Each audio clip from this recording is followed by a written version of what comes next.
and I've called it If I May. If you ask me, I'd say I like my job best when I'm bringing coffee up here to the card room. At least, that's what the other servants call it, since it's where Mrs. T plays whist with their lady guests after dinner, while the menfolk puff away on cigars and knock them balls about at the nearby billiards table. Ghastly things, cigars. My nostrils are flaring just thinking about them. They're as suffocating as coffee is soothing. I can't see why the men are so fond of them.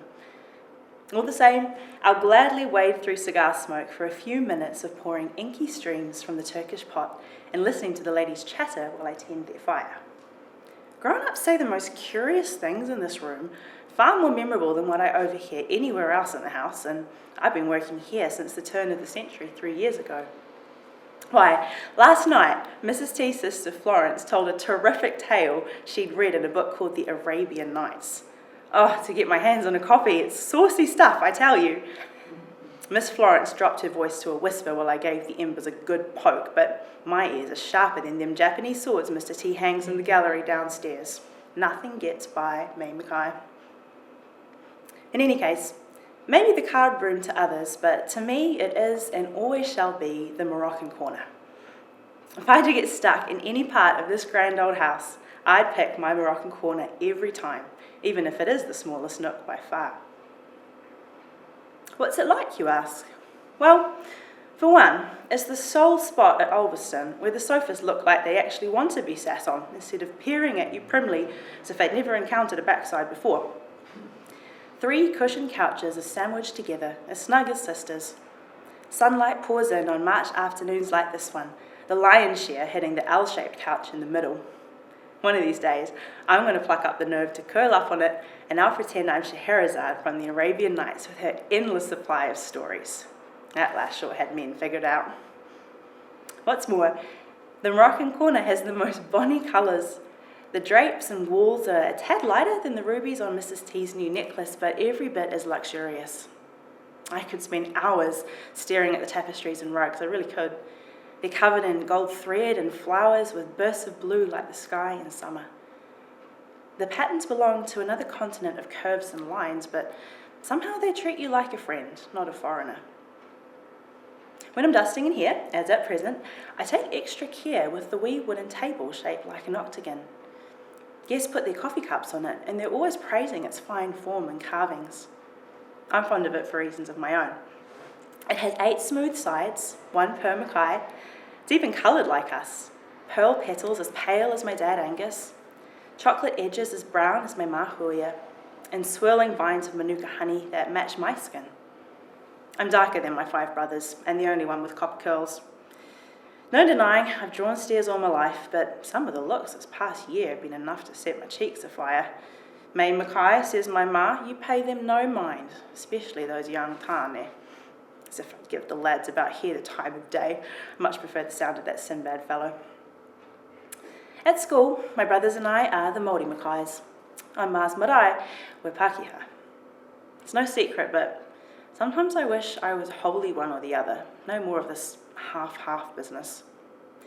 Last year, when I turned 15, Mrs. Ross, she's one of the Scottish school mums, she said I should be grateful to be a blend, seeing as it gave me the best of both worlds. I sunk my teeth into my tongue to keep from shooting back the truth. Being half-half means you're denied full entry to either world. That's how it's been for us Mackay kids at any rate. But Mr. and Mrs. T are decent bosses. They're forever entertaining folk from all 4 corners of the world here at Olveston. In any case, I'm dying to find out what the Arabic inscription on this table means. You can't miss it. The writing captures the attention of everyone who enters the Moroccan Corner. I run my thumb over its slanted strokes more times than I can count, dipping into rounded valleys between each ascent. I always use my pinky to trace the triplet of diamond-shaped dots. And I know it's Arabic because Mrs. T said so the other week to a guest who asked her to translate the Asian writing. Now, I'm no queen of the classroom, but even I can tell it wasn't Asian. I thought I'd successfully stifled a snort until Mrs. T gave me a faint smile before helping the inquirer brush up on their languages in that diplomatic way of hers. But would you believe it? Just as she was about to explain what the Arabic stood for, I was sent to the kitchen to top up the coffee pot. I departed in silent agony, and for once my best efforts to eavesdrop failed me.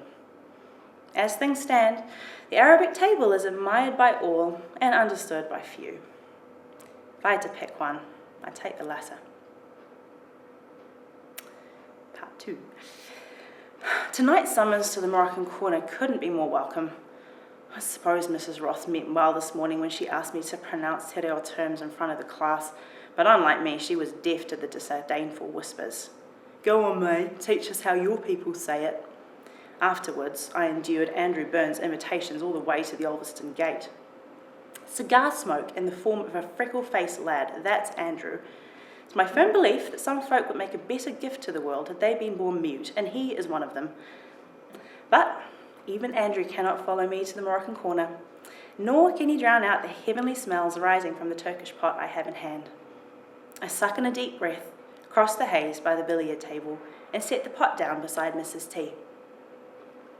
It's only then that I notice her guest, and my brows shoot up before I can stop them. Seated before me on the middle couch is a woman unlike any I've laid eyes on in my life. She's veiled from head to toe in black, with only her eyes and a bit of her nose showing. Toffee, yes, that's what her skin brings to mind. Darker than mine, lighter than Mars. Her age, it's anyone's guess. Mrs. T motions for me to fill their gilt-tipped cups, and the stranger nods in thanks, with eyes that scrunch slightly at the corners. A smile? I'm overtaken by a sudden desire to hear her speak. As if sensing my wish, the veiled woman's chin tilts upward.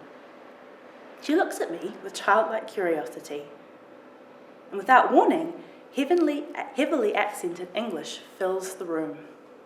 Such hair, my dear. It's beautiful. Jamila, as we say where I'm from. But you are not like the others I've seen with this shade. Their faces look like this. She gestures to a jug of cream by her cup. This is your face. Now her finger is resting on the octagonal table, curved nail on honey vines. Where are you from, Habibti?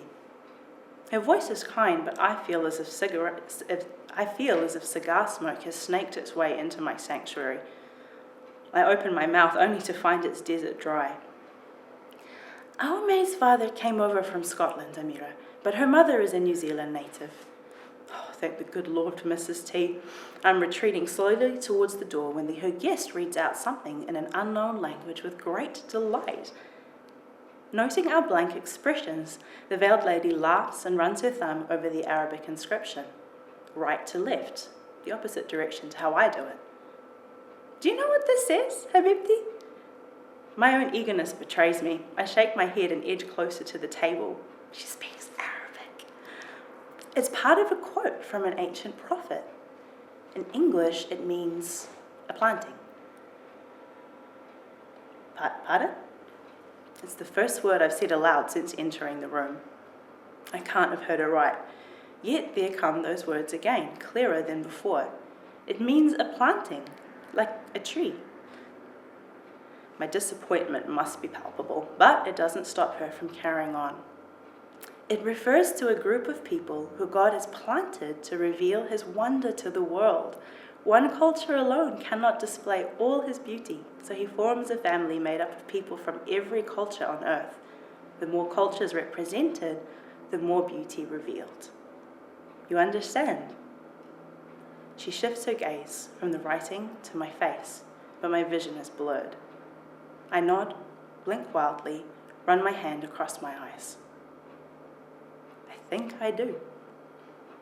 Later, when the household is asleep, I will return to the Moroccan Corner. I'll slip off my shoes, curl up on the sofa by the wee wooden table, but maybe I won't imagine I'm Scheherazade. Tonight, I'm going to tell my stories as May Mackay. The end.